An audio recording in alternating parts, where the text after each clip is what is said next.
علماء کہتے ہیں کسی سے تنہائیوں میں گناہ ہوا ہو بالفرض، اللہ نہ کرے، اور اس نے توبہ کر لی، پھر لوگوں کو پتہ چل گیا، لوگ تانے دے رہے بے تو ویسا تھا، ان تانوں کی پرواہ بولو مت، بولے نہ تمہارا جرم کیا اور نہ ہمیں تم سے معافی مانگنے کی ضرورت، جس سے کیا ہے وہ جانتا ہے۔ لوگوں کو لفٹ کرایا کرو زیادہ، کیونکہ لوگ اس چیز کو مسلط کر لیتے ہیں۔ ہمارے حضرت کے پاس ایک بندے کا فون آیا لندن سے، کہتا ہے یار میں نے گناہ کیا تھا، پکڑا گیا، کہہ رہے میں نے توبہ کر لی، رو رو کے گڑ گڑا کے اتنی معافیاں مانگی کہ اللہ نے بھی دل میں سکون ڈال دیا کہ میں نے تجھے معاف کر دیا، کہ لیکن پبلک معاف کرنے کے لیے تیار نہیں۔ پبلک جب بھی گزر کرے ہے نا، وہی پبلک کا دل تو چھوٹا ہوتا ہے نا، پبلک کا دل کیا ہوتا ہے؟ تو ایسی صورت میں پبلک کو زیادہ لفٹ نہیں کرائے، بولے جاؤ تمہاری ایسی کی تیسی، ہم جانے اللہ جانے تو کون ہوتا ہے بھائی میرے کو۔ اور قرآن کے الفاظ دیکھو یار، وَمَن يَعْمَلْ سُوءًا أَوْ يَظْلِمْ نَفْسَهُ ثُمَّ يَسْتَغْفِرِ اللَّهَ يَجِدِ اللَّهَ غَفُورًا رَحِيمًا، ایسے وجد والی آیتیں ہیں۔ فرمایا جو بھی گناہ کرے گا، اپنی جان پہ ظلم کرے گا، ظلم ہو گیا، گناہ ہو گیا، شیطان نے بہکا دیا اس کو، غلط ہو گیا اس سے، حقوق العباد سے اس کا تعلق نہیں ہے، کیونکہ حقوق العباد میں پھر اس بندے سے بھی معافی مانگنا ضروری۔ کچھ جرائم ایسے ہیں جو اللہ اور بندے کے آپس کے معاملات۔ فرمایا پھر اس کو خیال ہوا کہ بھائی خدا تو انتقام لے گا، اور ویسے بھی غیرت کے خلاف ہے جس نے اتنے احسانات کیے اس کو ناراض کرنا۔ قرآن کہہ رہا ہے ثم یستغفر اللہ، پھر وہ اللہ سے کیا کرتا ہے؟ معافی۔ کیا عجیب الفاظ ہیں، اللہ نے یہ نہیں فرمایا غفارہ اللہ، اللہ اسے معاف کر دے گا، نہ نہ نہ، یہ انداز نہیں ہے، یہ اللہ اس سے انتقام نہیں لے گا۔ فرمایا یجید اللہ غفور الرحیم، وہ اللہ کو پائے گا، وہ دیکھے گا کہ اللہ غفور بھی ہے اور رحیم بھی، وہ دیکھے گا اپنی آنکھوں سے۔ قرآن کیا کہتا ہے؟ جو گناہ کرے گا اور توبہ کرے گا یجید اللہ غفور الرحیم، اللہ یہ نہیں فرما رہے کہ اس کو معاف کروں گا، اللہ فرماتے ہیں جیسے کوئی بندہ دعوت پر آئے تو آپ کہو بھائی تم پاؤ گے کہ میں چھوٹا موٹا سیٹ نہیں ہوں۔ ہاں میں اس پہ واقعہ سنا رہا تھا کہ حضرت مولانا طارق مل صاحب ایک دفعہ کویت کے شہزادوں نے ان کی دعوت کی، تو اب وہ کیا تصور دماغ میں لے کے گئے ہوں گے، فرماتے میں حیران ہو گیا، اونٹ کے بچے صحیح پورے روسٹ نہیں آئی سمجھ میں۔ آپ کو پتہ ہے اونٹ کے بچہ کسے کہتے ہیں؟ اونٹنی کے جو بچے ہوتے ہیں نا، وہ ذبح کر کے کھال اتار کے کنووں میں پورے روسٹ چاول بھر کے دسترخوان پہ رکھے۔ بکرے روسٹ تو سنے ہوں گے، اونٹ روسٹ نہیں سنے ہوں گے۔ اب جو شہزادے ہیں ان کے لیے یہ کوئی اتنی بڑی چیز نہیں ہے، ان کی یہ بریانی ہے، ٹھیک ہے نا، ان کی بھی کیا ہے۔ اب ان سے اگر مولانا طارق جبیل صاحب پوچھیں شہزادوں سے جی آپ کی دعوت ہے کیا کیا ملے گا، تو ان کو غصہ آئے گا نا، نہیں یار یہ سمجھ میں یار، او بھائی ان کو غصہ آئے گا نا کہ یار ہم کویت کے شہزادے ہیں، ہماری کرنسی دیکھو، اور ہم یہاں کا تو غریب آدمی اتنا پرتکلف کھانا کھاتا ہے، اور تم شہزادوں سے پوچھ رہے ہو کھانے میں، آپ کو غم ہو رہا ہے کہ پتہ نہیں بریانی ملے گی کہ نہیں ملے گی، پتہ نہیں روٹی ہوگی کہ نہیں ہوگی۔ تو اگر وہ ان سے پوچھتے تو وہ جواب میں یہ تھوڑی کہتے کہ یہ بھی ہے یہ بھی ہے، وہ کہتے بھائی آ جاؤ پتہ چلے گا شہزادوں نے دعوت کی، آ جاؤ گے تو پتہ کیا چلے گا؟ پتہ چل جائے گا کہ شہزادہ بھی کوئی نائجیریا کا نہیں، کہاں کا؟ کویت کا، عرب شہزادہ ہے، اس کی دعوت ہے، آپ آئیں، اور ان کو پتہ چل گیا، انہوں نے بیان میں بھی بتا دیا۔ تو اللہ کا انداز یہی ہے، فرمایا تم سے کتنا بڑا جرم ہو جائے، کتنا بڑا جرم، یہاں تک کہ نبی نے فرمایا کہ اللہ فرماتے ہیں یا عبادی لو بلغت ذنوبک عنان السماء، تم نے گناہ کرتے کرتے کرتے کرتے زمین آسمان کے خلا کو بھر دیا، اتنے گناہ ہو گئے، ثم استغفرونی، پھر ایک دن تمہیں خیال آیا یار یہ غلط ہے، یہ نہیں ہونا چاہیے، رب کو منانا چاہیے، بالآخر اس کا انجام برا ہے، گناہ کی سزا ملتی ہے، تو آپ نے ہاتھ اٹھا کے اللہ سے معافی، کسی اور کے در پہ نہیں گئے، کسی کی پرواہ بھی نہ کرو کون کیا کہہ رہا ہے، اللہ سے معافی مانگی۔ تو حدیث کے الفاظ کیا ہیں، قرآن کے الفاظ بھی عجیب ہے جو میں نے بتائے، قرآن کے الفاظ کے اللہ فرماتے ہیں معاف کرنا، تو یہ تو ہلکی بات ہے نا، معاف کروں گا تو مطلب یہ کہ یہ بریانی ملے گی، کوفتے ملیں گے، سالن، یہ تو ہم نے بتا دیا نا۔ اللہ فرماتے ہیں توبہ کر کے دیکھ تو اللہ کو غفور اور رحیم پائے، غافر نہیں، راحم نہیں، غفور مبالغہ ہے، تو اللہ کو محسوس کرے گا کہ تیرا رب چھوٹا موٹا معاف کرنے والا نہیں ہے، رحیم کا مطلب بہت رحم کرنے والا ہے، اور اللہ یہ تجھے دکھائے گا کا مطلب کیا ہے؟ تیرے دل میں سکون پیدا ہو جائے گا کہ میرے رب نے مجھے معاف کر دیا۔ یہ توبہ کا پہلا انعام ملتا ہے دنیا میں، معاف بھی کرے گا اور اطمینان بھی دلا دے گا، معاف کر دیے۔ تعلق وہ اطمینان کی علامت کیا ہے؟ اللہ سے جو تعلق ٹوٹا ہوا تھا وہ آپ کو جڑا ہوا محسوس ہوگا. گناہ کی وجہ سے جو دل میں کالک آ گئی تھی وہ کالک آپ کو ختم ہوتی ہوئی نظر آئی. یہاں تک علماء کہتے ہیں کہ بعض لوگ گناہ کر کے ایسی توبہ کرتے ہیں کہ گناہ سے پہلے جو اللہ کا ان سے تعلق تھا نا، گناہ کے بعد جب توبہ کی تو اس سے زیادہ اچھا تعلق پیدا ہو جاتا ہے ان کا، پہلے سے بھی زیادہ اچھا اللہ کی محبت پیدا ہو جاتی ہے. یہ تو قرآن میں، حدیث میں کیا آتا ہے کہ اگر زمین اور آسمان کے خلا کو تم نے گناہ کر کر کے پر کر دیا، ثم استغفرونی، پھر مجھ سے مغفرت طلب کرو، لغفرت، معاف کروں گا. اتنا کافی تھا نا یہ جملہ؟ یار نہیں آ رہی سمجھ میں. دیکھو اللہ یہ کہہ دیتے کہ زمین اور آسمان کے خلا کو پر کر دیا، مجھے ناراض کیا ہے نا، پبلک کے پاس جانے کی ضرورت. عیسائیوں میں پادریوں کے پاس جا کے معاف کرواتے ہیں، اتنے پیسے لے لو معاف کر دو. اللہ کہتے ہیں پادری کا کیا بگاڑا ہے تم نے؟ ناراض مجھے کیا ہے، نماز چھوڑی ہے مجھے ناراض کیا، زنا کیا مجھے ناراض کیا، انٹرنیٹ پر فحش فلمیں دیکھی مجھے ناراض کیا، یہ جو ہو رہے ہیں گناہ آج کل، کچھ بھی کیا مجھے ناراض کیا نا، آؤ میرے سامنے گڑ گڑاؤ. تو اللہ نے کیا کہتے ہیں، زمین اور آسمان کے خلا کو پر کر دیا، پھر مجھ سے معافی مانگو گے معاف کروں گا. کافی ہے نا، بس کر دیا معاف. آگے اللہ ایک اور جملہ بناتے ہیں، لا ابالی، کسی کی پرواہ. بولو اردو میں لفظ سماتے ہو کہ بڑا لا ابالی قسم کا آدمی ہے، سنا یہ لفظ؟ ہاں بولنے میں کچھ ٹیکس لگتا ہے. لا ابالی کہتے ہیں نا، یہ عربی کے لفظ سے آیا لا ابالی. لا کا مطلب نہیں، ابالی کا مطلب پرواہ نہیں کرتا میں کسی کی. جیسے جو آدمی کسی کی پرواہ نہیں کرے بڑا لا ابالی سا آدمی ہے. تو اللہ کیا کہتے ہیں، لا ابالی، معاف کروں گا کسی کی پرواہ نہیں. کیا مطلب؟ یہ جملہ لگانے کی کیا ضرورت تھی؟ جملہ اس لیے لگایا جا رہا ہے کہ بہت سے نیک لوگوں کو اعتراض ہو سکتا ہے، اے اللہ اتنے سارے گناہ سیکنڈوں میں معاف. یہ بات ہماری کھوپڑی میں بولو نہیں، کچھ تو تھوڑی سی ہوتی. جیسے ایک بیٹا نافرمان ہو، 20 سال باپ کو ستاتا رہے، اب باپ کو زندگی بھر ستایا اس کو، باپ نے کہا ایسی کی تیسی ہے، ابھی دیکھتا ہوں میں جائیداد سے آگ کر دوں گا، میں یہ کر دوں گا. باپ بوڑھا ہو گیا، مرنے لگا ہے بھائی، اب جائیداد کی تقسیم کا وقت آ رہا ہے، اور اب یہ گیا، اس کو پتا ہے کہ اب تو سارا معاملہ خراب، زندگی بھر ستاتا رہا. آخر میں آ کے ابا سے کہتے ہیں، ابا I am very very sorry. ابا کہتے ہیں چل جا معاف کیا. دوسرے بیٹوں کو آئے گا نا غصہ، ہے بھائی ابا یہ کیا، یہ تو آپ کے رحم دل ہونے سے ناجائز فائدہ اٹھا رہے ہیں بھائی، ابھی آپ کے جانے کا وقت ہے اور یہ آگے سوری کر کے چلا گیا. تو ابا اگر ابا ہوں گے تو آپ دوسرے بچوں کو کیا بولیں گے، باپ تم ہو یا میں ہوں؟ کیا خیال ہے، باپ تم ہو یا ٹھیک ہے تمہارا مشورہ ہے میں نے سوچ لیا. باپ بہرحال کون ہے، میں، میری مرضی، میری جائیداد ہے، میری میراث ہے، میں کسی کو بھی نہ دوں، میں صدقہ کر دوں، جاؤ. لیکن انسان کا اتنا ظرف ہوتا نہیں ہے. اب اللہ پر تو موت واقع نہیں ہوگی لیکن انسان پر تو موت واقع ہوتی ہے، اور موت کے بعد رحمت کے چانسز ختم، توبہ کے دروازے بند. ساری زندگی گناہ کرتا کرتا اب موت سے پہلے اللہ سے کیا کہہ دیتا ہے، آئی ایم سوری، معاف کر دے. تو اللہ کہتے ہیں کہ میں معاف کر کے، آگے پہلے ہی بتا دیا کہ کسی کو اعتراض کرنے کا حق، اللہ کو پتا ہے بہت سارے لوگ آئیں گے، یا اللہ یہ کیا ہے بھائی، یہ کیا اتنے سارے گناہ ہو رہے ہیں اور اس نے معافی اور 1 سیکنڈ میں معاف، یہ تو تیری حکمت کے خلاف ہے، یہ تو مصلحت کے خلاف ہے، یہ تو یوں ہے، یہ تو ناانصافی ہے. اللہ کہتے ہیں بولنے دو، مجھے پرواہ، بولو نا. نہیں، تم نے تھوڑی جہنم بنائی ہے، میں نے بنائی ہے. نافرمانی اس نے میری کی، معاف کرنے کی طاقت مجھے ہے، تو میں جس کو چاہوں معاف کروں. تمہیں کیا تکلیف ہو رہی ہے؟ تم اپنی بات کرو مجھ سے کہ تمہیں کسی جرم کے بغیر میں سزا تھوڑی دے رہا ہوں. یہ جو الفاظ ہیں نا، لا ابالی، یہ بڑے زبردست الفاظ ہیں. مجھے اس پر اکثر ایک چٹکلا یاد آتا ہے، وہ میں ہر بیان میں جب بھی اس حدیث کی تفسیر کرتا ہوں وہ سناتا ہوں کہ اس کی مثال کیسے ہے. اس کی مثال ایسے ہے، یہ جن لوگ پہلے سے بیان سن رہے ہیں انہیں یہ واقعہ سنا ہے، نئے لوگ بھی آ جاتے ہیں نا. پرانے والے اصل میں اعتراض کرتے ہیں، یار وہ گھسے پٹے قصے بار بار سنا کے نا تھک گئے ہم. تو بھائی آپ کے لیے گھسے پٹے، نئے لوگوں کے لیے اب کوئی مارکیٹ میں نیا آئے گا تو بتائیں گے ہم، اب آ ہی نہیں رہا.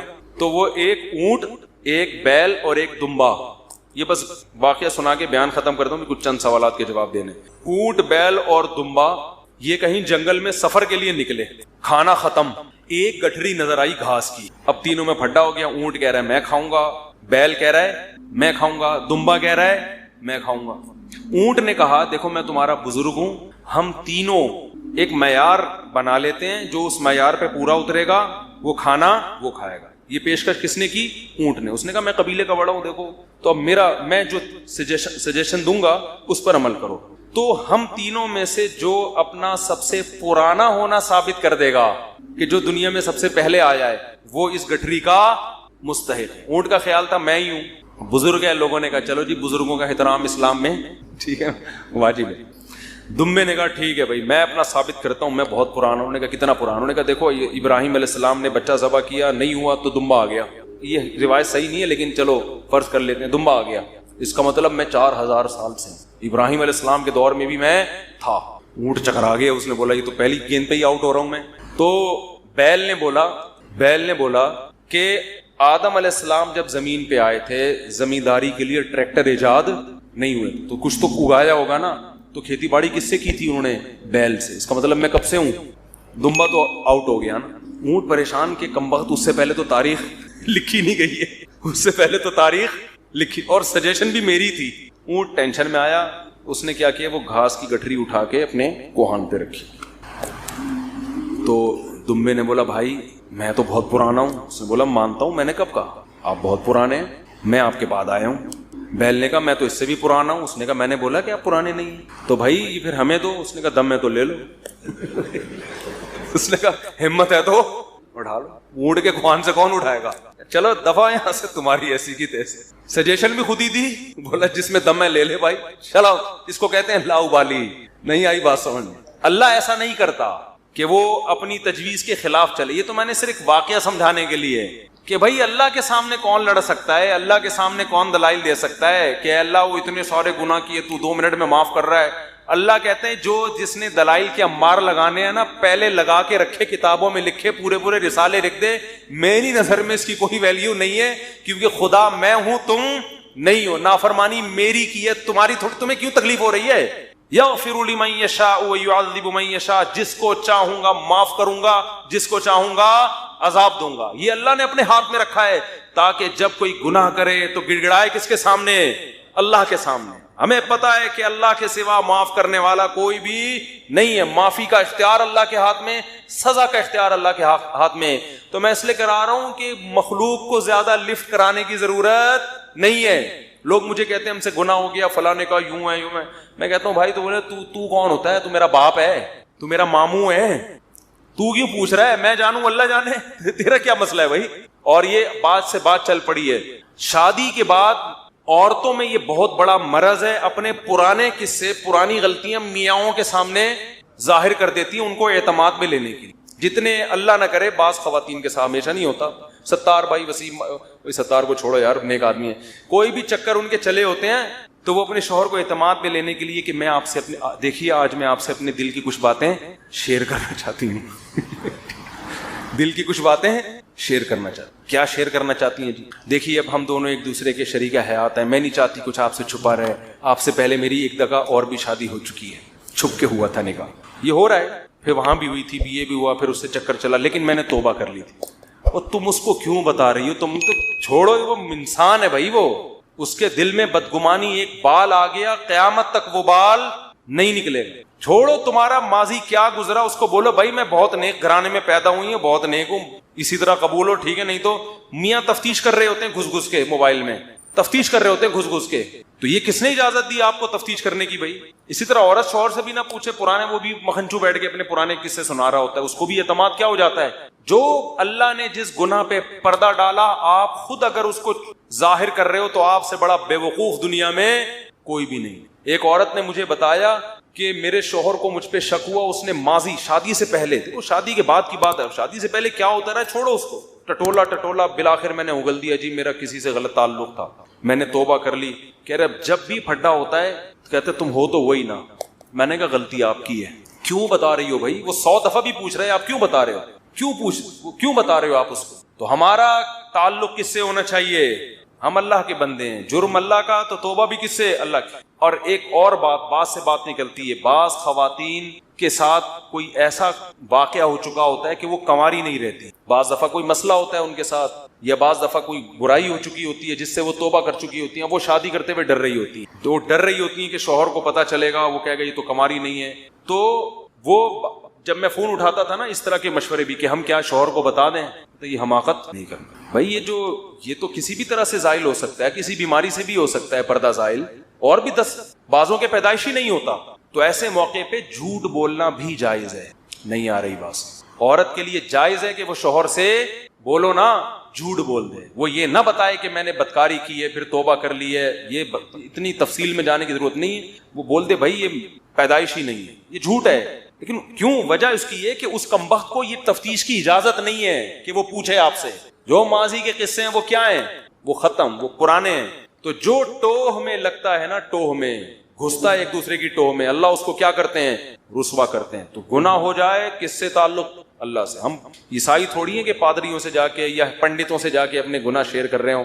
مجھے بھی لوگ آ کے بتاتے ہیں, میں کہتا ہوں یار مجھے نہیں بتاؤ کیا ہوا ہے, میں بھی انسان ہوں. ہاں ایک صورت میں آپ بتائیں, جیسے کوئی مریض ڈاکٹر کو اپنی بیماری بتا رہا ہوتا ہے علاج کے لیے, تو کسی بزرگ سے کسی عالم سے آپ کا تعلق ہے, آپ سمجھتے ہیں کہ اس سے میں مشورہ لے سکتا ہوں, اور مشورہ اس وقت تک نہیں لے سکتا جب تک میں اس کو اپنا پورا مرض بتاؤں نہیں کہ میرے اندر کیا گناہ ہے جو میں چھوڑنا چاہتا ہوں مگر مجھ سے چھوٹتا نہیں. ایسی صورت میں پھر مجبوری ہے بتانے کی تاکہ وہ اس کا کوئی علاج بتایا.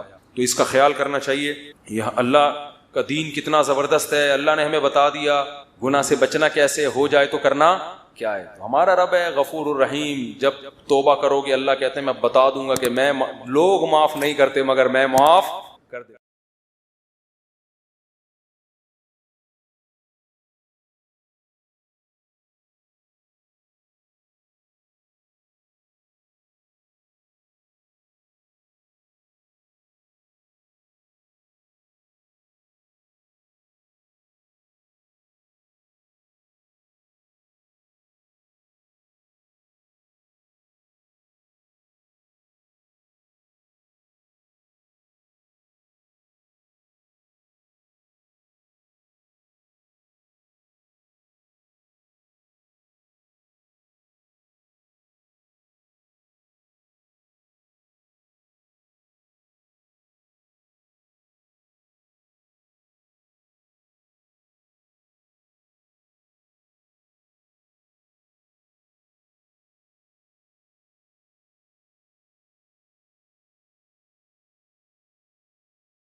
سائنس بڑے زوروں پر ہے.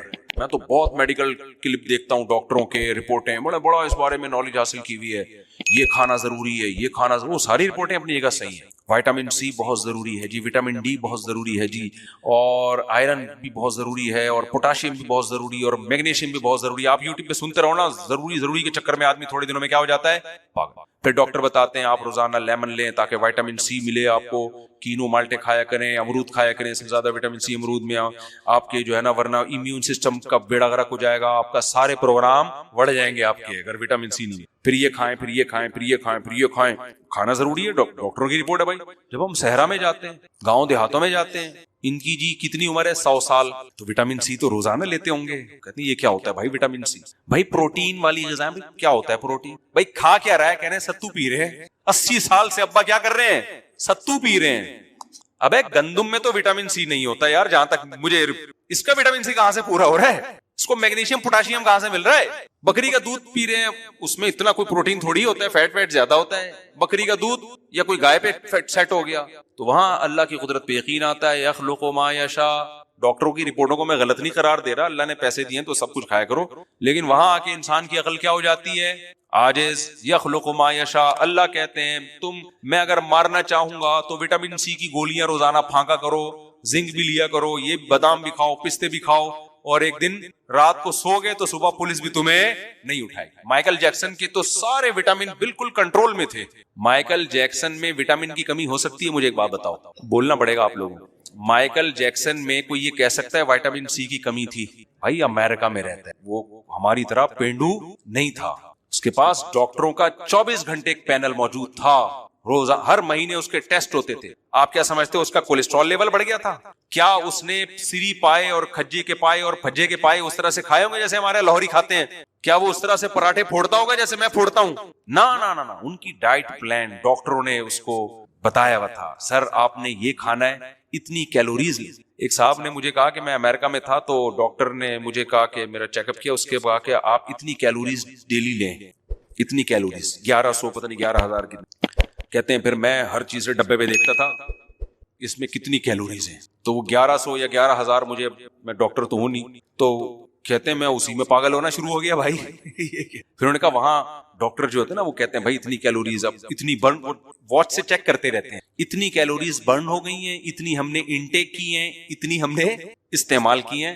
ہماری طرح پنڈوں والا حساب نہیں ہے, ہم لوگ کیلوریز چیک کر رہے ہوتے ہیں. میرے نانا شوگر کے پیشنٹ تھے, جب رسگلے کا ڈبہ آتا تو کیلوریز گئیں تیل لینے. گلے تو انہوں نے پھوڑنے ہی تھے. 99 سال کے بعد انتقال ہوا ہے. میں نہیں کہہ رہا یہ کام اچھا ہے آپ کیا کریں, لیکن میں بتا رہا ہوں کہ بھائی اللہ کے ہاں جو اصول ہے نا وہ سارے کیا ہو جاتے ہیں اللہ کے ارادوں کے آگے. ہمارے سارے اصول اللہ کے ارادوں کے آگے فیل ہو جاتے ہیں. تو مائیکل جیکسن کا وٹامن کی بھی کوئی کمی نہیں, سربیکزی بھی ہو سکتا ہے لیتا ہو, اور ان لوگ کا سربیکزی ہم لوگ کا والا نہیں ہے, ان کے واقعی اس میں زنک ہوتا بھی ہے. ہمارے یہاں پتہ نہیں ہوتا ہے کہ نہیں ہوتا, ہی اللہ ہی بہتر جانے. ہمارے یہاں تو وہ کسی نے کہا نا کہ انڈیا نے جب دھمکی دی تھی تمہارے ٹماٹر بند کر دیں گے, کسی نے کہا کہ ہمارے یہاں ٹومیٹو کیچپ میں ٹماٹر نہیں ڈلتا تو ہمارے ٹماٹر بند کرنے سے کیا فائدہ ہوگا. ہم تو ہر چیز لکھا ہوا ہوتا ہے اندر, کوئی گارنٹی نہیں ہے. تو مائیکل جیکسن کی رپورٹیں ساری کلیئر تھی, کوئی ہارٹ کا مسئلہ نہیں تھا. چاروں جو اس کی وریدیں ہیں, شریانے ہیں, بڑے اتنا جو پھدک رہا ہے تو اس کا دل صحیح کام کر رہا ہوگا نا. آپ خود بتاؤ, ہارٹ کے پیشنٹ کو تو ڈاکٹر زیادہ ہلنے جلنے سے منع کرتے ہیں, بھائی تھوڑا سا ہلا تو بلڈ کا سرکولیشن بڑا بلاکیج ہوگی, مر جائے گا. مائیکل جیکسن تو جب پھدکتا تھا اس کو پولیس آتی تھی, بھائی تھوڑی دیر آرام بھی کر لے تو, اتنا ہلتا جلتا تھا وہ. اس کے ہارٹ کا کوئی مسئلہ ہو سکتا ہے؟ نہ ہارٹ کا مسئلہ, نہ کوئی وٹامن کی کوئی کمی, اور اتنا بڑا پروگرام ہونے والا ہے. 50 سال کی عمر میں فٹ فاٹ, ڈاکٹروں نے چیک کیا بھائی کوئی پرابلم نہیں ہے. جب سویا ہے تو اب تک کی رپورٹ کے مطابق اٹھا نہیں. شاید اگلے جنم ونم میں کہیں دوبارہ آ جائے, اس جنم میں بہرحال اب اس کے واپسی کے چانسز کیا ہو گئے ہیں؟ ختم. اب میں تھر میں مل کے آیا, کہیں تھر میں نہیں, بلوچستان کے کسی پسماندہ علاقے میں, ان کے پاس صرف روٹی اور بکری کا دودھ ہے. وہاں مجھے بوڑھے بوڑھے بزرگ ملے. ایک صاحب نے بتا بھی 99 سال میرے ابا کا انتقال ہوا, کہنے روٹی اور بکری کا دودھ, اس کے علاوہ کوئی تیسری چیز. وہ بھائی وٹامن سی کدھر گیا؟ بکری میں تو دودھ میں تو میں نے نہیں سنا کوئی وٹامن سی بھی ہوتا ہے, یہ تو بہت ہی ضروری ہے. تو اللہ میاں بتاتے ہیں یخلق ما یشاء, جو چاہتا ہوں, بولو جو چاہتا ہوں. تو اور بھی مثالیں آ رہی ہیں لیکن بات لمبی ہو جائے گی, میں اس کو سمیٹتا ہوں. تو بھائی ہم جو ہے نا ایتھیس نہیں ہے, ملحد نہیں ہے کہ خدا کا انکار کریں. حضرت علی سے کسی نے پوچھا آپ نے خدا کو کیسے پہچانا؟ فرمایا میں اپنے ارادے ٹوٹتا ہوا جب دیکھتا ہوں تو مجھے یقین ہوتا ہے کہ کوئی ہے جو میرے ارادوں کو پورا کرنے میں رکاوٹ بن رہا ہے. ساری ام للانسان ما تمنا, قرآن کہتے ہیں انسان کو کیا وہ مل جاتا ہے جو اس کی وہ تمنا. آج کل ایسے یوٹیوبرز آ رہے ہیں, موٹیویشنل اسپیکر آ رہے ہیں جو آپ کو غربت کے تانے دے رہے ہیں اور آپ کو آر دلا رہے ہیں کہ آپ کے پاس پیسہ نہیں ہے, اسٹرگل کرو, محنت کرو. بھائی جان محنت کرنے سے سب کو نہیں ملتا, آپ کو وہ نظر آ رہے ہیں جن کو مل گیا، وہ نظر نہیں آ رہے جنہوں نے ان سے ڈبل محنت کی اور کخ بھی ہاتھ میں نہیں آیا ان کے۔ میں یہ نہیں کہہ رہا کہ محنت چھوڑ دیں، آپ محنت تو کریں، نتیجہ کس کے ہاتھ میں ہے؟ اللہ کے ہاتھ میں ہے۔ جو آپ کو کامیابی کی باتیں کر رہے ہوتے ہیں نا، 7 کامیاب لوگوں کی 7 علامتیں، جتنے بڑے بڑے کامیاب لوگ ہوتے ہیں نا، ان میں رپورٹ کے مطابق کتنی علامتیں پائی جاتی ہیں؟ 7 علامتیں پائی جاتی ہیں۔ تو آپ بھی وہ علامتیں پیدا کرنے کی کوشش کرتے ہو، آپ کا رشتہ ہی نہیں ہوتا جہاں آپ چاہ رہے ہوتے ہو۔ آپ کہتے ہیں اب کامیابی تو بڑھ گئی، یہیں سے میری ناکامی کیا ہو رہی ہے؟ شروع ہو رہی ہے۔ بھائی یہ وہ لوگ ہیں جو کامیاب ہو گئے، بہت سے ایسے جن میں 7 کے بجائے 14 علامتیں تھیں، پھر بھی وہ کامیاب نہیں ہو سکے۔ علامتیں ہم نے پیدا کرنی ہے، اسٹرگل کرنی ہے، کوشش کرنی ہے۔ نتائج کس کے ہاتھ میں ہے؟ اللہ کے۔ اسی بات کو اللہ بار بار قرآن میں سمجھا رہا ہے کہ دنیا میں چلتی میری ہے، تمہاری نہیں چلے گی۔ جو میں چاہوں گا ہوگا، جو تم چاہو گے جب ہوگا جب میں بھی چاہوں گا، نہیں چاہوں گا تو کچھ بھی نہیں ہوگا۔ تو ایسا کرو، سرنڈر کر دو اپنے آپ کو میرے حوالے۔ ہم اس کے لیے تیار نہیں ہوتے۔ یعقوب علیہ الصلوۃ والسلام اللہ کے برگزیدہ پیغمبر، بچپن میں اللہ نے بیٹا چھین لیا۔ کیا یعقوب علیہ السلام چاہتے تھے کہ میرا بیٹا مجھ سے بچھڑ جائے؟ چھینا بھی وہ جو سب سے زیادہ محبوب ہے۔ وہ کہہ سکتے تھے اللہ دوسرا چھین لیتا، جو سب سے زیادہ محبوب تھا وہی کیوں چھینا تو نے مجھ سے؟ پھر وہ بیٹا جس کو خواب آیا تھا بڑا زبردست، یعقوب علیہ السلام کہہ سکتے تھے اے اللہ اس کو چھیننا تھا تو اتنے اچھے اچھے خواب کیوں دکھا کے مجھے امیدیں کیوں دلا رہا تھا؟ بھائی خواب آ رہا ہے کہ مجھے 11 ستارے اور چاند سورج سجدہ کرنے، جب یہ خواب بچوں کو آئے تو باپ سمجھے گا بھائی میرے بیٹے سے تو اللہ کوئی بڑا کام لینے والا ہے، میرا تو جانشین یہ بنے گا۔ خواب تو نبوت کا 46واں حصہ ہے نا، اور پیغمبروں کے خواب تو 100% سچے ہوتے ہیں۔ یعقوب علیہ السلام سمجھ گئے اللہ نے ہمیں بشارتیں دی ہیں، اب تو بس بلے بلے ہونے والی ہے، بھائی آزمائشیں ختم۔ اسی بیٹے کو چھینا۔ ہم اور آپ ہوتے ہم بولتے ہیں اللہ اتنے بڑے بڑے وعدے کیوں کر رہا تھا جب تو نے چھیننا ہی تھا یہ مجھ سے؟ کیا خیال ہے بھائی؟ اگر کوئی عام آدمی آپ کے ساتھ یہ کام کرے، آپ کو بڑے سنہری باغ دکھائے، پھر آپ کو ٹینشن دینا شروع کر دے، تو آپ کہیں گے بھائی ٹینشن اگر تو دے ہی رہا ہے تو باتیں تو ٹینشن کے خلاف کر رہا تھا اور کام کیا کر رہا ہے؟ باتیں تو کچھ اور، وعدے تو امیدیں تو کچھ اور دلا رہا تھا۔ ہمارے ایک دوست نے کسی کو سعودیہ بلایا، جاب دلاؤں گا، وہاں بلا کے غائب۔ اب وہ اس کو تلاش کر رہے ہیں، بندہ گیا کہاں؟ مجھے ملا، میں نے کہا کیا کس سلسلے؟ کہہ رہے یار مجھے سعودیہ بلایا، جاب دلاؤں گا، مارکیٹ اسٹارٹ ہو گیا، میں پھنس گیا ہوں یہاں پہ۔ کہہ رہے ویسے ہی بلا لیتا نا، جاب کی امید نہ دلاتا، میری مرضی ہوتی میں آتا یا میں نہ آتا، میری مرضی ہوتی یار، گھومنے پھرنے کا جاب کی لالچ دی اس نے۔ اب اللہ میاں کیا کر رہے ہیں؟ یعقوب علیہ السلام کو امیدیں دلا رہے ہیں، بھائی تمہارے بیٹے کو اتنا حسین خواب آیا، اس بیٹے میں ایسی صفات پیدا کر دی، اس کے بعد بیٹا کیا کیا؟ ایسا چھینا کہ ملنے کا نام و نشان نہیں۔ یعقوب علیہ السلام نے کوئی شکایت نہیں کی، اے اللہ تو نے یہی والا بیٹا کیوں چھینا؟ کوئی اور چھین لیتا، تو موت دے دیتا، تسلی تو ہو جاتی۔ گم شدہ بچے پہ تو تسلی نہیں ہوتی۔ لیکن یعقوب علیہ السلام اللہ کے بارے میں جانتے تھے کہ بھائی میں سرنڈر کر چکا ہوں، کس کے سامنے؟ اپنے آپ کو اللہ کے سامنے۔ کوئی شکایت نہیں کروں گا کیونکہ مجھ پر چلے گی کس کی؟ اللہ کی۔ جیسا جیسا کر رہا ہے، جو اللہ کا کام ہے اس کو کرنے دو، ہمارا کام ہے صبر کرنا، زبان سے ناشکری نہ کرنا، اور جو غم خود بخود ہو رہا ہے وہ ہمارے کنٹرول میں نہیں ہے۔ بھائی جو چیز آپ کے کنٹرول میں نہیں ہے اس میں اللہ آپ سے سوال بھی نہیں کرے گا۔ روزے میں آپ کو بھوک لگ رہی ہوتی ہے، کنٹرول میں ہے؟ ابے بھائی شدید گرمیوں کا بڑا لمبا روزہ ہو، بھوک بھی لگ رہی ہے، پیاس بھی لگ رہی ہے، کھانا کھانے کا دل بھی چاہ رہا ہے، پانی پینے کا دل بھی چاہ رہا ہے، افطاری میں بیٹھے ہوتے ہیں نا یوں یوں یوں کر رہے ہوتے ہیں جلدی سے، یہ دل چاہنا ہمارے کنٹرول میں نہیں ہے۔ لیکن اگر واویلا میں چاہنا شروع کر دیں دوپہر 12 بجے سے، کیا مسئلہ ہے یار، یہ کیا ہے، یہ اسلام نے کیا کیا ہے یار میرے ساتھ، مجھے روزوں کا حکم دے دیا، پیاس لگ رہی ہے، برداشت نہیں ہو رہی یار یہ کیا مسئلہ ہے، اتنا لمبا دن ہو گیا یار، ویسے تو 10 گھنٹے کا 11 گھنٹے کا، تو 8 دفعہ 13 گھنٹے کا کیوں ہو گیا دن؟ یہ باتیں کرنا شروع کر دے تو اس کا مطلب اس نے سرنڈر نہیں کی۔ بھائی آپ تڑپیں، آپ کلابازیاں کھائیں روزے میں، اس پہ اللہ کو غصہ نہیں آئے گا۔ غصہ جب آئے گا جب زبان سے آپ الٹی باتیں شروع کر دیں۔ ایک آدمی حج کرنے کے لیے گیا، جیب کٹ گئی وہاں پہ، اس کی پیسے اچھے خاصے تھے بیچارے کے، چلے گئے، سرنڈر نہیں کیا ہوا تو اس نے اپنے آپ کو اللہ کے حوالے نہیں کیا۔ کہتے ہیں اللہ ہمارے یہاں کوئی مہمان بن کے آتا ہے ہم اس کی عزت کرتے، کھلاتے ہیں پلاتے ہیں، اس کے مال کی حفاظت کرتے۔ ہم نے علماء سے سنا تھا کہ جو حاجی ہوتے ہیں وہ اللہ کے مہمان ہوتے ہیں۔ سلوک کیا ہو رہا ہے میرے ساتھ، یہ مہمانوں کے ساتھ کیا ہو رہا ہے؟ مجھے جب یہ واقعہ میں نے سنا نا تو میں نے کہا بھائی اس سے زیادہ اشکال تو اس پر ہونا چاہیے کہ جب ہم حج سے فارغ ہوتے ہیں، اتنی ہم نے عبادت کی ہوتی ہے، کنکریاں، کتنا مشکل کام ہے کنکریاں مارنا، جنہوں نے حج کیا ان کو پتا ہے حج سب سے مشکل عبادت ہے اسلام میں، سب سے مشکل۔ حاجی جاتا بڑے شوق سے ہے، اس کے بعد جب وہ پیدل چلتا ہے اور عرفات کا وقوف ہے اور مزدلفہ کا وقوف ہے، وہاں کیسے روڈوں پہ پڑے ہوئے ہوتے ہیں، پھر کنکریاں مارنے میں جو رش ہے، اتنی تھکاوٹ. جب آپ اس سے فارغ ہوتے ہیں کنکریوں سے تو اللہ کی طرف سے آپ کو تحفہ کیا ملتا ہے؟ بھائی سر منڈا لو آپ. یا اللہ تھوڑی سی پرسنالٹی میری بالوں کی وجہ سے رہ گئی تھی. اتنے دن سے میں چادروں میں گھوم رہا ہوں، 3 پیس سوٹ اور ٹائی میں گھومنے والا، اور ہر وقت جناب پوں پھاں میں گھومنے والا، ایک چادر میں ایک نیچے باندھی ہوئی اور ایک اوپر. یہ کم میری پرسنالٹی کے لیے ایک چیلنج تھا کیا؟ اللہ کہتے ہیں اب تو یہ چادر جب اتارے گا، جب سر کیا کر لے گا، 3 پیس سوٹ پہ تو آ سکتا ہے تو دوبارہ، لیکن سر پہ کیا ہوگا؟ ساری زینت انسان کی کہاں سے؟ تبھی تو لوگ کروڑوں روپے کے بال لگوا رہے ہیں جا کے، جن کے پاس نہیں ہوتے وہ صبر کر کے بیٹھے ہوئے ہوتے ہیں. کیا کیا مالشیں ہو رہی ہیں، بال اگائے جا رہے ہیں، آپریشن ہو رہے ہیں. بال کا نہ ہونا کوئی تھوڑی چیز تھوڑی ہے. آپ جب رشتہ لینے کے لیے جاتے ہو تو گنجے ہو کے جاتے ہو، ہے بھائی.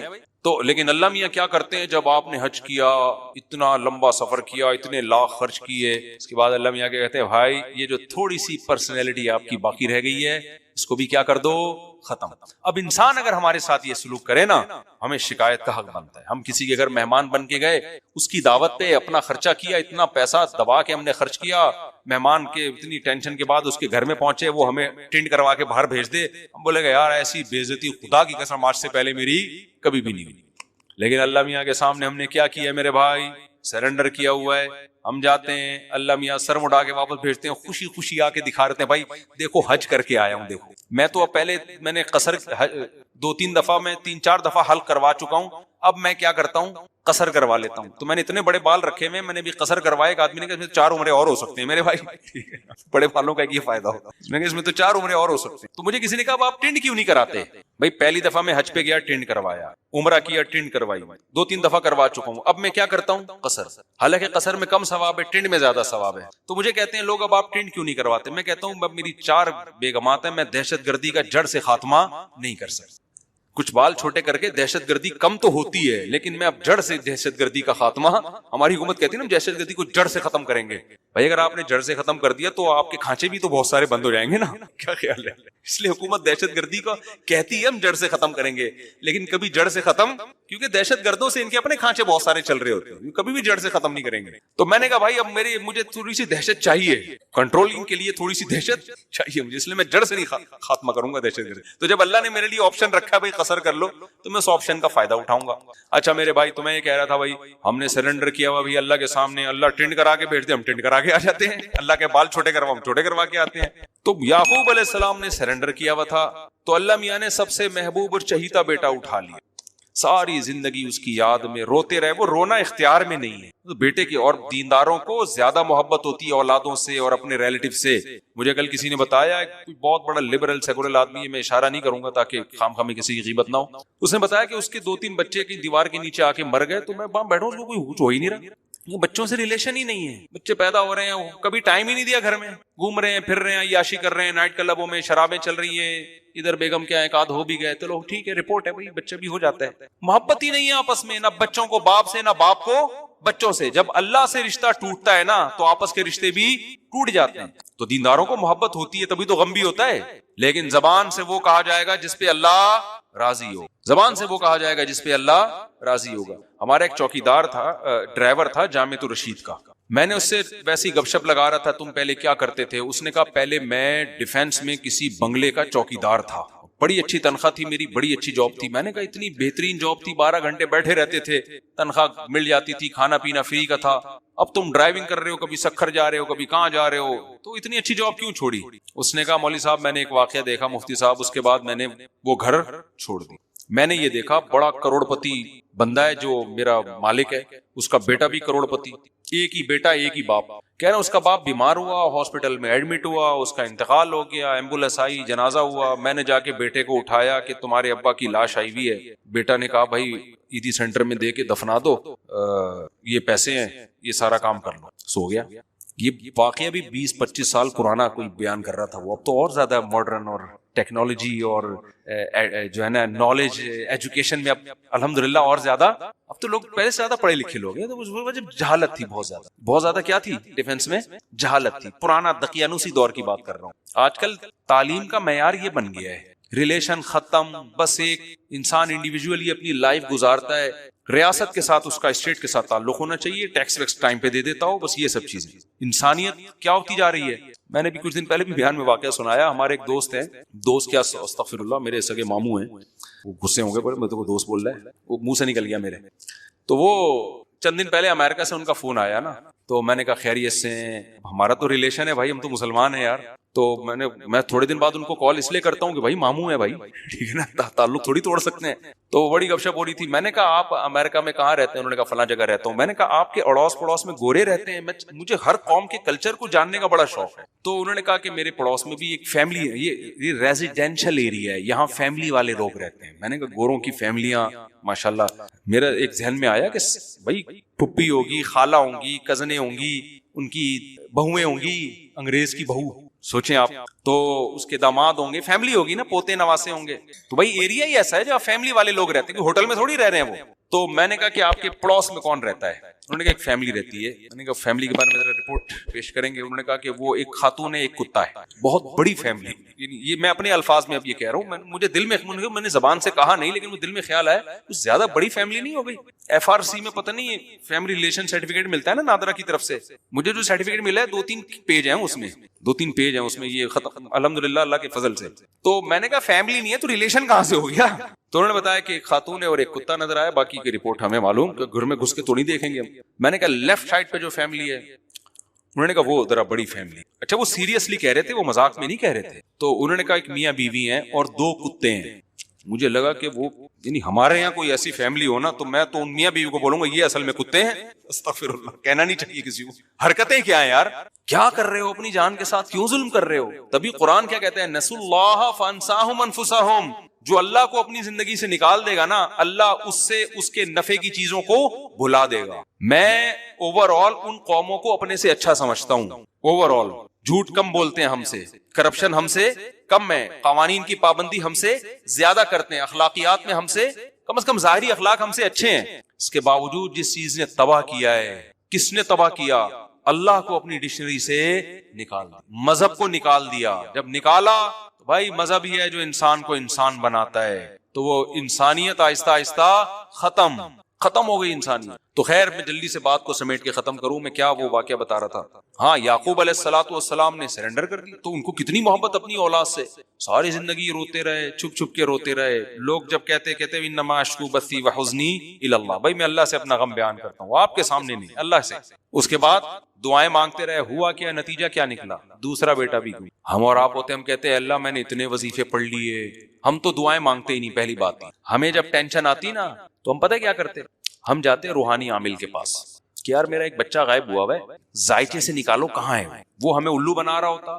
عامل دیوبندی ہو, اہل حدیث ہو, بریلوی ہو, شیعہ ہو, سارے 2 نمبر ہوتے ہیں, ذہن میں رکھنا. کوئی بیٹھا ہوا ہو تو پیشگی معذرت بھی نہیں کر رہا, بتا رہا ہوں, جاؤ کیا پڑھ لو گے, ہمارا کیوں میں معذرت کروں ان سے.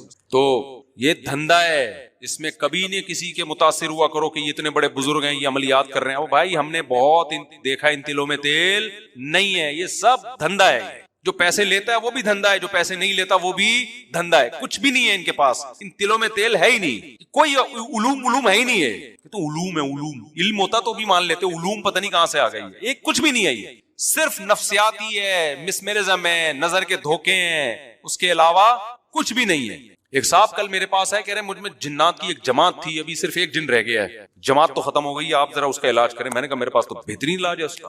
کیا علاج ہے؟ میں نے کہا ایسا دنا دھنائی کروں گا نا میں آپ کی, تو کہنے لگا میں مر جاؤں گا. میں نے کہا وہ جن کو لگے گا, آپ کو نہیں لگے گا. ہمارے حضرت کے پاس نا, ہمارے استاذ ہیں, ان کے پاس ایک بندہ آیا نوجوان, تو گھر والے لے کر آئے کہ اس پہ جن چڑھا. جن ہوتا ہے, میں مانتا ہوں لاکھوں میں کسی ایک پہ جن بھی آ جاتا ہے, لیکن اس کا علاج ان عاملوں کے پاس نہیں ہے. اس کا علاج اپنی مسجد کے مولوی صاحب سے دم کرا لو, کسی بھی شریف آدمی سے کیا کر لو جو گٹکا نہ کھاتا ہو, سگریٹ نہ پیتا ہو. آج کل یہی شریف ہے, اور کوئی بہت نیک شریف آپ کو مارکیٹ میں ملیں گے نہیں. گٹکا دیکھ لو, سگریٹ, باقی کون بند کمرے میں کیا کر رہا ہے یہ کہاں پتہ چلتا ہے کسی کے بارے میں. اس سے ہی اندازہ ہو جاتا ہے گٹکا نہیں کھاتا, سگریٹ نہیں پیتا, اور کہیں روڈ لونڈے لپاڑوں کے ساتھ بیٹھتا نہیں ہے. تو بس اس سے زیادہ بھائی ہم کو عالم الغیب تھوڑی ہیں. بس یہ زمانے میں کیا ہے, نیک ہے, نماز پڑھ لیتا ہو, اس سے دم کرا لو, بس اس سے آگے. اور جن بھی اس زمانے کے ہی ہیں نا, تو وہ اتنے نیک کو بھی برداشت نہیں کر پائیں گے وہ, ٹھیک ہے.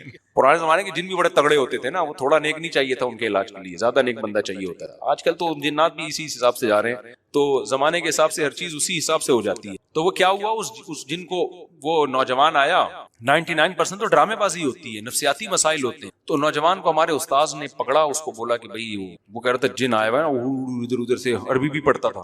استاذ نے پکڑ کے اس کو لگائی دھنائی. تھوڑی دیر تک تو وہ چیختا رہا, اس کے بعد کہتا ہے یہ مجھے لگ رہا ہے, یہ جن کو نہیں لگ رہا.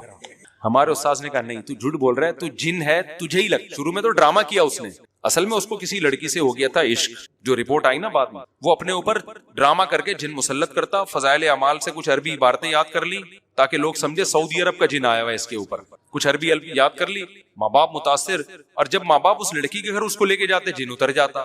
تو سمجھتے کہ یہاں کچھ ہے موکلات, موکل بھی کچھ نہیں ہوتا ہے, ذہن میں رکھو, حمزاد موکل سب ڈرامے بازی ہیں. یہ جو کہتے ہیں ایک انسان ہوتا ہے, ایک اس کے ساتھ حمزاد ہوتا ہے. بھائی ان چیزوں کا کوئی ثبوت نہیں ہے نہ شریعت میں, یہ سب ان کے اپنے دماغی تخیلات ہیں. ایک دن ایک عامل مجھے کہنے لگا آپ کے ساتھ آپ کا ایک حمزاد بھی ہے. میں نے کہا ٹوٹل میں ہی ہوں, جتنا نظر آ رہا ہوں نا, اس کے علاوہ کچھ بھی نہیں ہے. میں ٹوٹل یہی ہوں, اور میرے اوپر کوئی الزام نہ لگانا, نہ کوئی موکل ہے نہ کوئی حمزاد ہے, کچھ بھی نہیں ہے. باقی ایک فرشتہ ہوتا ہے, اللہ نے حفاظت کے لیے رکھا ہے. شیطان بھی انسان کو پریشان کرتے ہیں, وہ تو ویسے ہی ہوتے ہیں, وہ تو ہر ایک کے ساتھ ہوتے ہیں. اس کے لیے فرشتے اللہ نے پہلے سے رکھے ہوئے ہیں جو انسان کو بچاتے ہیں. ان کے پاس بالکل ضرورت نہیں جانے کی, سورہ فلق سورہ ناس آیت الکرسی پڑھ کے بس دم کر دیا کرو, کافی ہے اتنا. تو جب اس کی دھنائی لگائی نا, وہ کہہ رہا ہے خدا کی قسم یہ مجھے لگ رہا ہے. ہمارے استاذ کو سمجھدار تھے, ان کو پتا تھا اسی کو لگ رہا ہے, لیکن اس کو لگاؤ نہ تاکہ دوبارہ جن نہ چڑھے. انہوں نے کہا نہیں ایکچولی یہ تجھے نہیں لگ رہا, یہ جن کو لگ رہا ہے. اس نے کہا, پھر مارا اس کو نا, کہہ رہا ہے کیسے یقین دلاؤ یہ مجھے لگ رہا ہے. تو ان لوگوں کا اصل علاج کیا ہے, یہ علاج. ان کو طبیعت سے پولیس والوں کو پیسے کھلا کے نا, ان کو جن پولیس والوں سے بہت ڈرتا ہے. میں بتاؤں, یہ جتنے عامل لوگ ہیں نا, آپ کو دھمکیاں دیتے ہیں, یوں کر دیں گے, جب پولیس کے موبائل ہوتی ہے سارے بھاگ جاتے ہیں. ابے تمہارے پاس تو جن ہے یار, تم ایک پولیس کی موبائل کو یوں کر کے تم سنگدل محبوب کو قدموں میں لا سکتے ہو. پولیس والا جو گٹکا کھا کے آ رہا ہے بھائی, اس کو تم کنٹرول نہیں کر سکتے, اور وہ گٹکا بھی اپنے پیسوں سے نہیں کھایا اس نے, تو اس کو تم کنٹرول نہیں کر پا رہے یار. اس لیے ان سے بالکل نہ ڈرا کرو, یہ سب دماغ کی ایک خیالی طاقتیں ہوتی ہیں. خیر ہم ہوتے یعقوب علیہ السلام کی جگہ تو ہم کیا کرتے, سب سے پہلے عاملوں کے پاس جاتے, زائچے نکلواتے. عامل کی اپنی بیوی بھاگ جائے نا, زائچوں سے نہیں تلاش کر سکتا کہاں ہے. کوئی زائچہ ایسا نہیں ہے جس سے گمشدہ چیزیں مل جائے, اس میں ٹائم ویسٹ کرتے. پھر جو ہے وہ عملیات کرتے, پھر کسی نے بتایا فلاں وظیفہ اتنی دفعہ الٹا لٹک کے پڑھو, اتنی دفعہ یوں کر کے پڑھو, پھر ایسے پڑھو, پھر ایسے پڑھو, پھر فلانا رسالہ ڈمکان رسالہ, زندگی اس میں گزر جاتی. اس کے بعد کیا کرتے, تو آخر میں کچھ دعائیں مانگنا شروع کر دیتے, عمرہ کر لیتے, کچھ دعائیں مانگ لیں گے وہاں جا کے. اس کے بعد اگر نتیجہ اللہ نہ کرے یہ نکلتا کہ دوسرا بچہ بھی گم جائے, کیسا کفر پھیلتا کہ نہیں پھیلتا یار. اللہ ایک طرف کہتا ہے ادعونی استجب لکم, میں دعائیں قبول کرتا ہوں. میری تو دعائیں قبول ہونے کے بجائے کیا ہو رہی ہیں, الٹا ہو رہا ہے میرے ساتھ. تو بھائی کفر بکنا شروع کر دیتے. لیکن یعقوب علیہ السلام کو پتا تھا چلتی کس کی ہے بھائی, اللہ کی. اور اللہ کے سامنے کیا کرنا ہے بھائی, سرنڈر. ہمارا کام ہے مانگنا, قبول کرنا کس کا کام ہے, اللہ کا. تسلی تھی نا, ایک تسلی تھی. اللہ نے کیسی قبول کی بھائی, بیٹے سے بھی ملا دیا, مصر کا بادشاہ بنا کے ملایا, اور یعقوب علیہ السلام کی اولاد میں نبوت کو جاری کر دیا. یعقوب کا لقب تھا اسرائیل. قرآن جگہ جگہ یا بنی اسرائیل, یا بنی اسرائیل, ایسا ہمیشہ کے لیے نام, قیامت تک کے لیے زندہ کر دیا ان کا نام. تو اس سے صاف پتہ چلتا ہے کہ بھائی چلے گی اللہ کی. اور ایک اور بات, اللہ ہمارا خیر خواہ ہے. اس نے اپنی طاقت کے نمونے جو ہمیں دنیا میں دکھائے, صرف طاقت برائے طاقت نہیں ہے, وہ ہم پر احسانات کر رہا ہے. دیکھو ایک آدمی اپنی طاقت دکھاتا ہے, ویٹ لفٹنگ کر کے بتاتا ہے میں اتنا پاورفل, تو اس سے آپ کو اس کی طاقت کا اعتراف کر لو گے, لیکن آپ کو اس سے محبت نہیں ہوگی. بھائی تو ہے بہت بڑا پاورفل, تو نے اتنے اسپیڈ بریکر بنا لیے بڑے بڑے, میرے کس کام کے ہیں, کیا خیال ہے بھائی, میرے کس کام. لیکن وہ اپنی طاقت دکھا کے آپ پر احسان کر کے دکھا رہا ہے. پھر آپ بولو گے بھائی تیری طاقت کا مجھے بہت فائدہ ہوا, تیری طاقت کا مجھے, تیرے کمال کا مجھے بڑا فائدہ ہوا. اللہ میاں جو اپنی طاقت کے نمونے ہمیں دکھاتا ہے, کہتا ہے میں نے سورج کو پیدا کیا, کس کی خدمت کے لیے, تمہاری خدمت. میں نے چاند کو پیدا کیا, کس کی خدمت کے لیے, تمہاری خدمت کے لیے. میں نے جانور پیدا کیے, منہا تاکلون, ان کے گوشت کو کھاتے ہو, کسی پہ سوار ہوتے ہو. سمندروں کو مسخر کر دیا, اس کی پشت پہ تجارتیں کرتے ہو, بڑے بڑے کنٹینر آتے ہیں اور کسٹم میں اٹک جاتے ہیں. یہ اللہ کی وجہ سے نہیں اٹکتے, یہ کسٹم والوں کی وجہ سے اٹکتے ہیں. اگر کسٹم والے نہ اٹکائیں تو ہم کھلا کھانا شروع کر دیں, اتنی سستائی ہو جائے گی. تجارت میں تو گورنمنٹ حکومتوں نے کنٹرول کر کے باؤنڈ کیا ہوا ہے, نبی صلی اللہ علیہ وسلم کا حکم ہے, تجارت کے بارے میں صحیح حدیث ہے, نہ چیزوں کے ریٹ متعین کرنے کی اجازت, نہ تاجروں پہ کسی قسم کی غیر ضروری ریسٹرکشن کی اسلام میں اجازت ہے. نبی نے فرمایا دعوا الناس یرزق اللہ بعضهم ببعض, لوگوں کو تجارت میں بالکل آزاد چھوڑ دو. آج کل گورنمنٹ کی مداخلت سے تجارت کا بیڑا غرق ہوتا ہے. اب مثال کے دودھ کے ریٹ گورنمنٹ نے متعین کیے ہوئے, اس سے زیادہ ریٹ نہیں ہونے چاہیے. ہم بڑے خوش ہوتے ہیں یار دودھ کے ریٹ گورنمنٹ نے کیا کیے ہوئے ہیں, کنٹرول. حدیث کیا کہہ رہی ہے, ریٹ متعین کرنا کس کا کام ہے بھائی, اللہ کا. آپ لوگوں کو آزاد چھوڑ دو. ہر آدمی کو اجازت ہو گائے پالنے کی, بھینس پالنے کی, کسانوں کو اجازت ہو چارہ بنانے کی. تجارت پہ مخصوص لوگوں کا کنٹرول نہ ہو. ایسا نہ ہو کہ چند لوگ تاجر ہی بینک سے قرضہ لے کے کسانوں سے مال خریدیں گے, پھر ریٹ ان کی مرضی کے ہوں گے. نہ ہر ایک کو اجازت ہے بھائی, جو کسان سے جتنے میں خریدنا چاہے. اس سے آٹومیٹیکلی ریٹ کیا ہو جائیں گے, سٹیبل ہو جائیں گے. اب دودھ کی قیمتیں متعین تو کر دی گوالوں کے لیے. گوالا کہتا ہے میں وہاں سے دودھ لے کے آتا ہوں, اتنا میں نے جانور کو کھلانا بھی ہے, اور اتنی ریکوائرمنٹ ہے اس کی, اتنے لوگوں کو بیچ میں بھتے دینے ہیں. ریٹ آپ کی مرضی کے ہوں گے, لیکن دودھ پھر میری مرضی کا ہوگا. کچھ دودھ بھینس دے گی, کچھ دودھ میں دوں گا. اب ہم جو دودھ پی کے بیمار ہو رہے ہیں, تو یہ وہ دودھ نہیں ہے جس کا قرآن میں اللہ نے ذکر کیا کہ تیرا رب جانوروں کو سوکھا چارہ کھلاتا ہے اور اس سے چکنا گاڑا دودھ نکالتا ہے. میرا رب جو دودھ نکالتا ہے وہ بڑا زبردست ہے. گوالا جو دودھ نکالتا ہے اس کے بارے میں کوئی رپورٹ. گوالا مجبور ہے, میں نے تو گوالوں سے پوچھا, کہہ رہے آپ کیلکولیشن کرو ذرا مفتی صاحب, اس ریٹ پہ پانی ملائے بغیر دودھ بیچنا, یا دوسرے جانور کا, شکر ہے گائے کا دودھ ملاتے ہیں اس میں, بہت نیک لوگ ہیں گائے کا دودھ ملا رہے ہیں. ایک آدمی نے کہا یار دودھ خالص نہیں ہے, پانی ملا رہے ہیں. میں نے کہا بھائی شکر ادا کر, پانی تو ویسے ہی پیتے ہو, تو تھوڑا دودھ میں پانی مل جائے گا تو کیا ہو جائے گا. اور کچھ نہ ملا رہے ہو, پاؤڈر ملا رہے ہیں, کیمیکل ملا رہے ہیں, پتہ نہیں کیا کیا, اللہ نہ کرے کچھ سارے گوالے نہیں کرتے یہ کام. تو بھائی نہیں ہو سکتا, آپ چھوڑ دو لوگوں کو آزاد. اس سے کیا ہوگا, بہت سے لوگ دودھ کی تجارت میں آ جائیں گے جب نفع نظر آئے گا. کہہ رہے ہیں غریبوں کے فائدے کے لیے ہم نے ریٹ کم رکھے ہوئے ہیں. دودھ والا تو غریب ہوتا ہے جو بیچنے والا ہے, پینے والوں کو فائدہ پہنچایا جا رہا ہے. جو محنت کر کے لوگوں تک دودھ پہنچا رہا ہے اس کا خیال نہیں ہے. گورنمنٹ کی مداخلت سے جتنی تجارت آزاد ہوگی نا, لوگوں کا اتنے ہی زیادہ کیا ہوں گے, خوشحال ہوں گے. خیر اس میں کچھ چیزوں تو ایسی ہیں جن میں ذخیرہ اندوزی ممکن تھی, ان کے ریٹ متعین کرنا ضروری ہے. لیکن ایک جرنلی آج تو ہر جگہ گورنمنٹ نے ٹانگ اڑائی ہوئی ہے, ہر جگہ حکومتوں کی مداخلت ہے. کتنی زبردست. ان اللہ هو المسعر, آپ نے فرمایا کہ چیزوں کی قیمتیں کون متعین کرتا ہے, اللہ. اللہ آٹومیٹکلی چیزوں کی قیمتیں جس چیز کی قیمت اللہ کو مہنگی کرنی ہوتی ہے مارکیٹ سے کیا کر دیتا ہے, اللہ اس کو شارٹ کر دیتا ہے. جس چیز کو بڑھانی ہوتی ہے, اب میں ایک چھوٹی سی مثال دیتا ہوں. ہمارے لیے سب سے زیادہ ضروری آکسیجن ہے. پانی کے بغیر ہم 12-13 گھنٹے 3 دن بھی گزارا کر سکتے ہیں, آکسیجن کے بغیر ہم 2 منٹ بھی گزارا نہیں کر سکتے. تو سب سے قیمتی چیز انسان کے لیے آکسیجن ہے. اگر یہ انسانوں کے حوالے کر دی جاتی اور سلنڈر میں بک رہی ہوتی تو آکسیجن کے کروڑوں روپے کے سلنڈر بک رہے ہوتے میرے بھائی. زکاتوں میں لوگ سلنڈر بانٹ رہے ہوتے. ہاں کووڈ میں دیکھ لو نا, اللہ میاں نے کیا کیا, اللہ میاں نے کہا کہ اس کی ضرورت چونکہ زیادہ ہے لہذا یہ سب سے سستی چیز ہے. ہوا میں 23% چھوڑ دی اللہ نے, اور کہا کہ اس میں اتنی محنت بھی نہیں کرنی کہ سانس اندر کھینچ کے آکسیجن, میں نیت کرتا ہوں آکسیجن لینے کی, نہ وہی آٹومیٹیکلی پیدا ہوتے ہی سانس چلنا شروع. اس کے بعد سب سے زیادہ ضروری کیا ہے, پانی. آسمانوں سے دن برسانا شروع کر دیا اللہ نے, اتنا برسایا. گورنمنٹ نے کیا کیا, اس کو فلٹر کر کے ہمیں دینا شروع کر دیا. کنٹرول گورنمنٹ نے اپنے ہاتھ میں رکھا. آپ کو پتا ہے جو فلٹر شدہ پانی ہے نا, یہ زیادہ گندا ہوتا ہے. وجہ اس کی ہے کہ گورنمنٹ ہمیں فلٹر کر کے تو دیتی ہے, فلٹر کو فلٹر نہیں کبھی کیا جاتا. ونس اپون اے ٹائم جو ایک دفعہ فلٹر لگ گیا تھا وہی فلٹر. تو جو آپ ہب ڈیم سے جا کے بغیر فلٹر والا پانی پی لو نا, وہ زیادہ اچھا ہے. جو فلٹر ہو کے آ رہا ہے وہ زیادہ گندا پانی ہے. یہ رپورٹ ہے باقاعدہ, ایک ڈاکٹر نے یوٹیوب پہ پورا تجربہ کر کے بتایا. اس نے کہا یہ دیکھو یہ فلٹر والا پانی ہے اور یہ بغیر فلٹر کے, وہ فلٹر والا زیادہ گندا تھا. میں سمجھا پا رہا ہوں, بس بات کو جلدی سے میں سمیٹ کے ختم کرتا ہوں. تو اب کیا مسئلہ ہے میرے بھائی, میں جو اصل بات لے کے چل رہا ہوں کہ اللہ نے اپنی طاقت اور قدرت بھی بتائی, اور اللہ نے یہ بھی بتایا کہ میں تمہارا محسن ہوں. تو یعقوب علیہ السلام کو پتا تھا پاور کس کے پاس ہے, اللہ کی, چلے گی اللہ کی. لیکن اللہ جب اپنی چلائے گا تو میری بہتری میں چلائے گا, مجھے نقصان پہنچانے کے لیے نہیں چلائے گا. لہذا تسلی میں رہے. تو یہ 2 چیزیں اپنے اندر پیدا کر لو میرے بھائی. سرنڈر کر دو اپنے آپ کو کس کے حوالے, اللہ کے, اور یقین کر لو جو ہوگا میرے حق میں بہتر ہو.